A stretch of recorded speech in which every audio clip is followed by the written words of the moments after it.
দর্শক, নিম্নচাপের প্রভাবে সৃষ্ট পরিস্থিতির খবর নিয়ে কক্সবাজার থেকে যোগ দিচ্ছেন সহকর্মী হারুন রশিদ।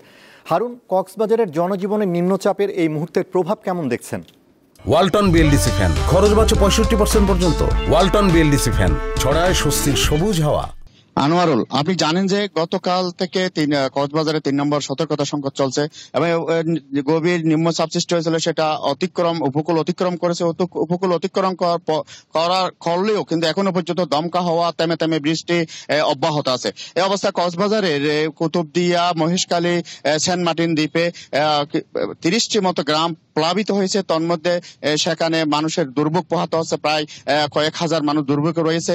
এই অবস্থা কক্সবাজারের বিভিন্ন পয়েন্টে, যেমন মহেশখালী, কুতুবদিয়ার বেড়িবাঁধ ভেঙে গেছে এবং বদরখালীর পেকুয়া বেড়িবাঁধ ভেঙে লোকালে প্লাবিত হয়েছে এবং নিম্নাঞ্চল সেখানে প্লাবিত হয়েছে।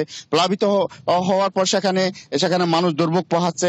এদিকে কক্সবাজারের সেন্ট মার্টিনে প্রায় 5 শতাধিক পানি নিচে তলিয়ে গেছে, সেখানে প্লাবিত হয়েছে এবং টেকনাফের শাহপুরের দ্বীপ, সেখানে বেড়িবাঁধ ভেঙে মানুষ লোকালে পানি ঢুকে পড়েছে, সেখানেও মানুষ দুর্ভোগ পোহাচ্ছে। অবস্থা কক্সবাজারের বদরখালীতে, চকরিয়া বদরখালীতে একজন বজ্রপাতে ইমন নামে এক যুবকের মৃত্যু হয়েছে।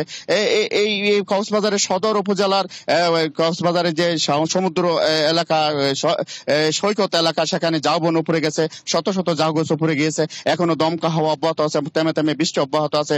আবহাওয়া অফিসে সহকারী পরিচালক আব্দুল হান্নান তিনি জানিয়েছেন উপকূল অতিক্রম করলেও নিম্নচাপটি এখনো স্থল নিম্নচাপে পরিণত হয়েছে। সেটি আগামীকাল পর্যন্ত সেটা দমকা ও জোর বাতাস অব্যাহত থাকবে বলে তিনি জানিয়েছেন। হারুন, বিদ্যুৎ সরবরাহের পরিস্থিতি কি কক্সবাজারে, আমাদের একটু জানাবেন?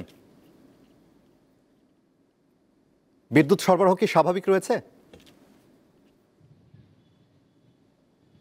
হ্যাঁ, বিদ্যুৎ সরবরাহ সকাল থেকে কিছুটা বিভিন্ন এলাকায় গত রাত পর্যন্ত বিদ্যুৎ বিচ্ছিন্ন ছিল বেশিরভাগ এলাকায় এবং জাতীয় গ্রিডের সমস্যা হয়েছিল। তারা জানিয়েছে বিদ্যুৎ বিভাগ হয়তো গত বিকেল 2টা থেকে বিদ্যুৎ নিরবচ্ছিন্নভাবে সরবরাহ করতে পেরেছে এবং সংযোগ স্থাপিত করতে পেরেছে বলে বিদ্যুৎ বিভাগ সূত্রে জানা গেছে।